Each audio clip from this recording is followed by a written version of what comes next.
अस्मत्कुरुसमारम्भां यतिशेखरमध्यमां लक्ष्मीवल्लभपर्यन्तां वन्दे गुरुपरम्पराम् ஆழ்வார்கள் வாழி அருளிச் செயல் வாழி தாழ்வாதுமில் குறவர்தாம் வாழி ஏழ்வாறுமுய்ய அவர்கள் உரைத்தவைகள்தாம் வாழி செய்யமறை தன்னுடனே சேர்ந்து அகலகில்லே நிறையமென் அலர்மேல் மங்கை உரை மார்பா நிகரில் புகழாய் உலகம் உன்னுடையாய் என்னையாழ்வானே நிகரிலமரர் முனிக்கணங்கள் விரும்பும் திருவேங்கடத்தானே புகழொன்னில்லாவடியேன் உன்னடிக்கு இழமர்ந்து புகுந்தேனே அகில புவன ஜன்மஸ்தேம பங்காதிலீலே வினத விவிதபூதௌராதரக்ஷைகதீக்ஷே ஸ்ருதிசிரசி விதீப்தே பிரம்மணி ஸ்ரீனிவாசே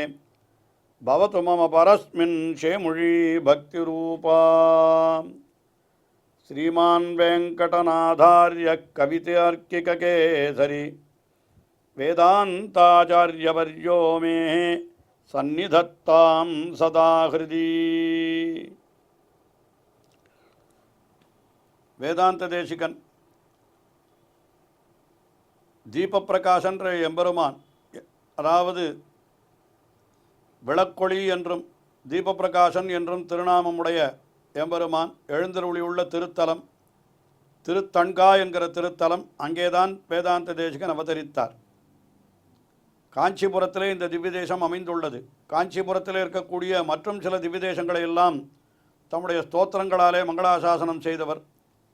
இந்த தீபப்பிரகாசன் என்கிற எம்பெருமானையும் ஸ்தோத்திரம் செய்கிற பொழுது இந்த ஸ்தோத்திரத்திலே சரணாகதியினுடைய தத்துவங்களையும் நமக்கு விளக்கும்படியாக ஸ்லோகங்களை அமைத்துள்ளார். அதனால்தான் இந்த ஸ்தோத்திரத்திற்கு சரணாகதி தீபிகா என்றே அவரே திருநாமமிட்டிருக்கிறார். சரணாகதி என்னால் எம்பெருமானையே உபாயமாக பற்றுதல் என்பதுதான். அப்படி பற்றுகிற பொழுது அந்த எம்பெருமானிடத்திலே நாம் என்ன செய்ய வேண்டும் என்னால் நம்முடைய குற்றங்களையெல்லாம் விண்ணப்பித்து என்னையும் நீ ரட்சித்தருள வேண்டும் என்று பிரார்த்தித்து கொள்ள வேண்டும்.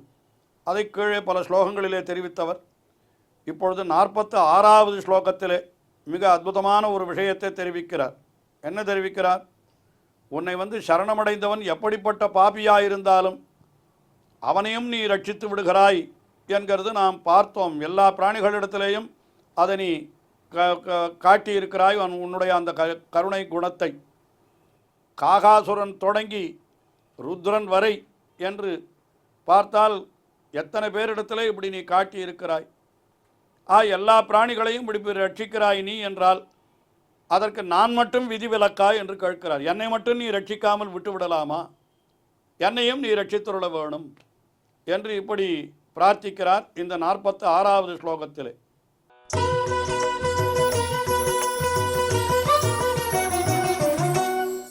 திராணம் பவேதி சகிருதுக்தி சமுத்யதானாம் தைஸ்தைரசஹ்ய விருஜினைருதரம் பரிஸ்தே சத்யாபிதா சதமகாத்மஜ சங்கராதௌ நாதக்ஷமா நகலு ஜந்துஷு மத்விவர்ஜம் திராணம் பவ இதி சகிருதுக்தி சமுத்யதானாம். எம்பெருமானே, நீ என்னை ரட்சித்தருள வேணும், நீயே என்னை காப்பவனாக ஆக வேணும் என்று ஒரே ஒரு முறை உன்னை பார்த்து சகிருதுக்தின்றார். சகிருதுக்தி என்னால் என்ன? சகிருத்தி என்னால் ஒரு முறை என்று பொருள். ஒரு முறை சொன்னாலே போதும்.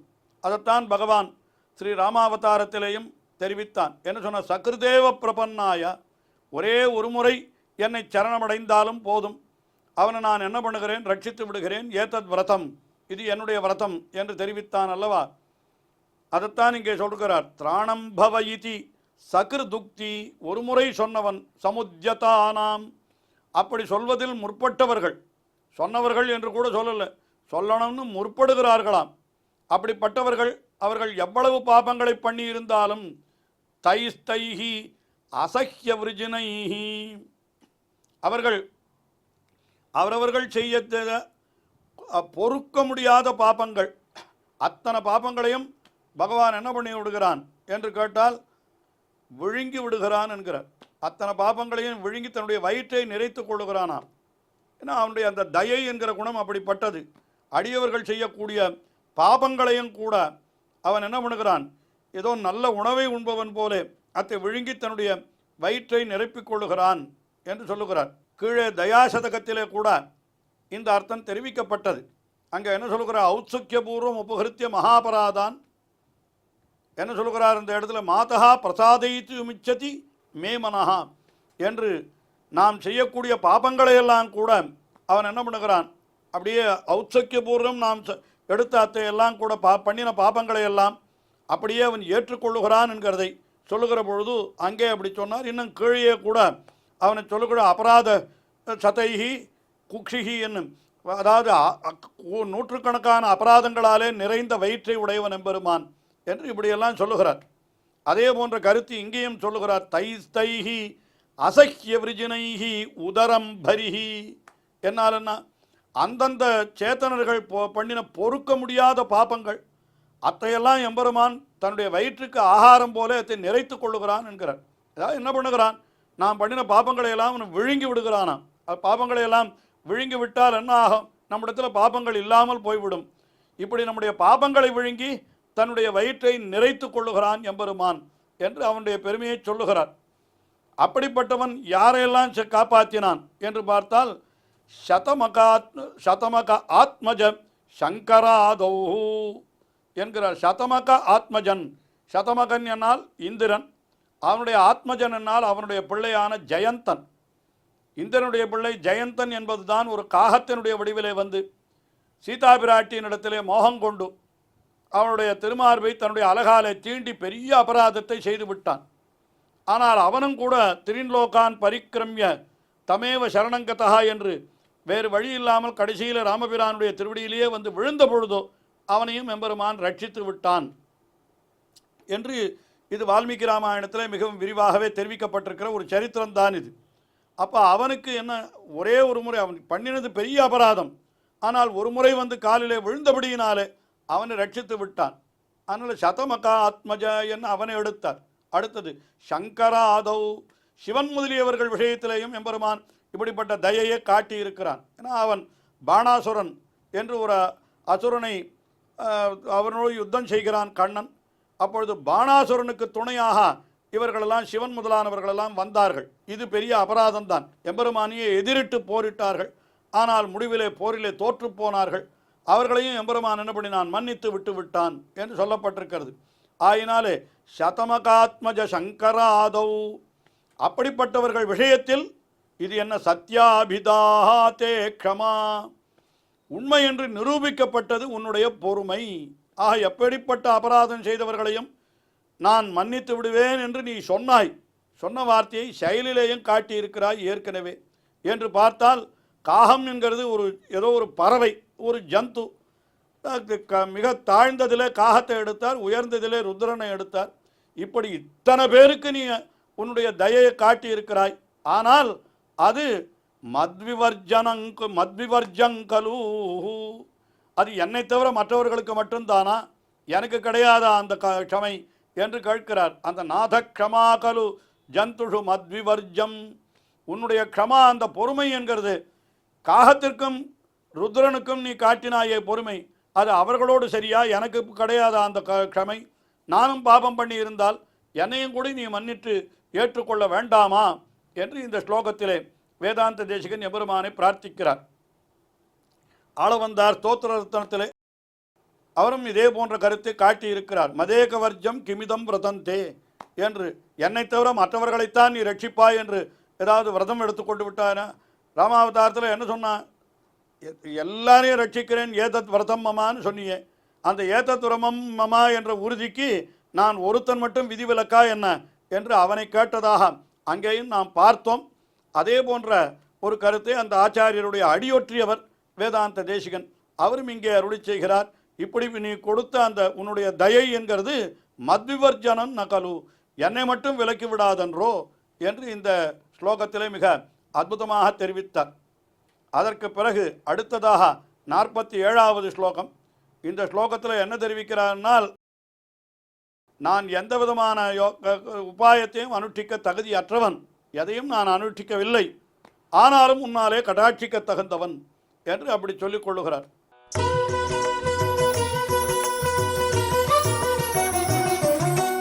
கர்மாதிஷு த்ரிஷு கதாம் கதமப்யஜானன் காமாதி மேதுரதயா கலுஷ பிரவருத்தி சாகேத சம்பவ சராச்சர ஜந்துநீத்யா வீக்ஷ்யா பிரபோ விஷயவாசிதயா அப்யஹம் தே கர்மாதிஷு த்ரிஷு கதாமபி ந அஜானன்னு என்ன சொல்லுகிறார்? கர்மாதிஷு என கர்மயோகம், ஞானயோகம், பக்தி யோகம் என்று 3 உபாயங்கள் மிகவும் பிரசித்தமாக சொல்லப்பட்டிருக்கின்றன. பகவத்கீதையிலும் இதை பற்றி நிறைய தெரிவித்திருக்கிறான்.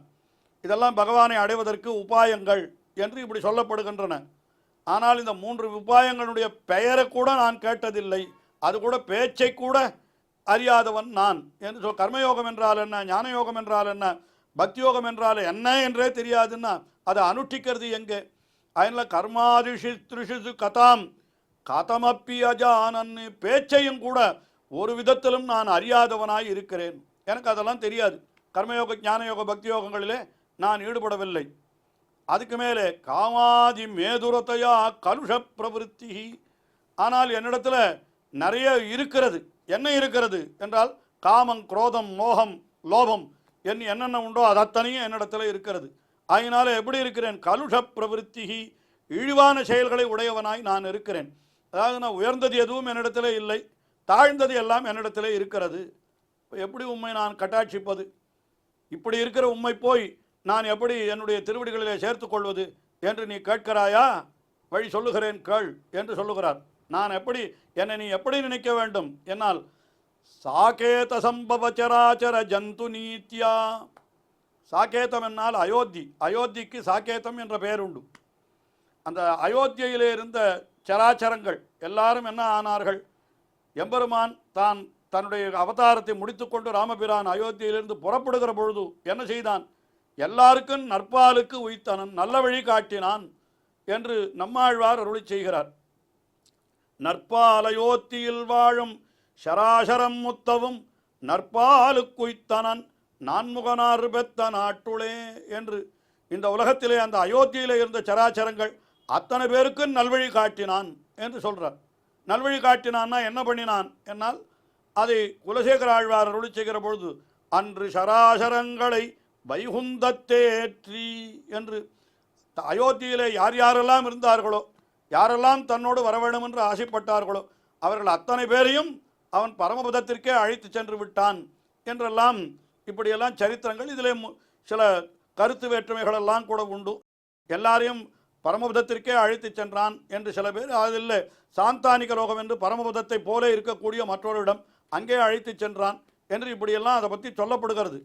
ஆனால் இதில் என்ன, எதற்காக இவர்களை எடுத்து சொல்லுகிறார் இந்த இடத்துல என்று கேட்டால், அயோத்தியிலே இருந்தார்கள் என்பது தவிர அவர்களுக்கு வேறு எந்த தகுதியும் கிடையாது. ராமபிரான் அவதரித்த காலத்திலே அயோத்தியிலே இருந்தார்கள் என்பது தவிர அவர்களுக்கு வேறு எந்த தகுதியும் கிடையாது.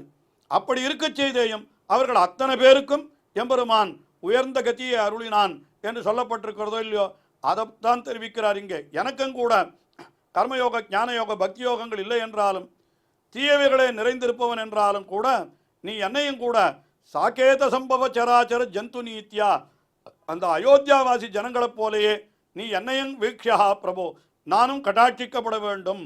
எதனாலே என்று கேட்டால், விஷயவாசிதையா அபி வீக்ஷயா, திவ்ய தேசத்தில் வாசம் பண்ணுகிறேன் என்கிற காரணத்தினாலே. இப்பொழுது அவர் தீப பிரகாசன் என்கிற எம்பெருமானை குறித்து தானே இந்த ஸ்தோத்திரத்தை அருளி செய்கிறார். அவர் அந்த திவ்ய தேசத்திலேயே அவதரித்தவர். அதனால் என்ன சொல்லுகிறார்? இந்த திவ்ய தேச வாசம் இருக்கிற அயோத்தியா வாசம் இருந்தபடியினாலே அவர்களுக்கு நல்வழி காட்டின நீ இப்பொழுது உன்னுடைய அந்த திருக்கண் நோக்கத்திலே இருக்கக்கூடிய இந்த திருத்தன்கா என்கிற திவ்ய தேசத்திலே நானும் இருக்கிறேன், என்னையும் நீ கட்டாட்சித்தருள வேணும் என்று இந்த ஸ்லோகத்திலே அந்த எம்பெருமானையே பிரார்த்தித்துக் கொள்கிறார். தொடர்ந்து அனுபவிப்போம் அவருடைய ஸ்ரீசூக்திகளை. ஸ்ரீயக்காந்தாய கல்யாண நிதயே நிதயேர்த்தினாம் ஸ்ரீவேங்கட நிவாசாய ஸ்ரீனிவாசாய மங்களம். ஸ்ரீமத் சுந்தர ஜாமா திருமுனிமானசவாசினே சர்வலோக நிவாசாய ஸ்ரீனிவாசாய மங்களம்.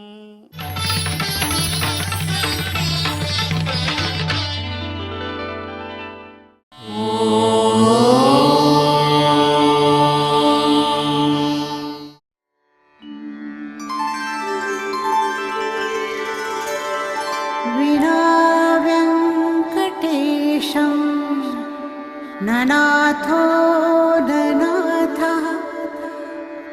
सदा वेङ्कटेशं स्मरामि स्मरामि। हरे वेङ्कटेश प्रसीद प्रसीद। प्रियं वेङ्कटेश प्रयच्छ प्रयच्छ।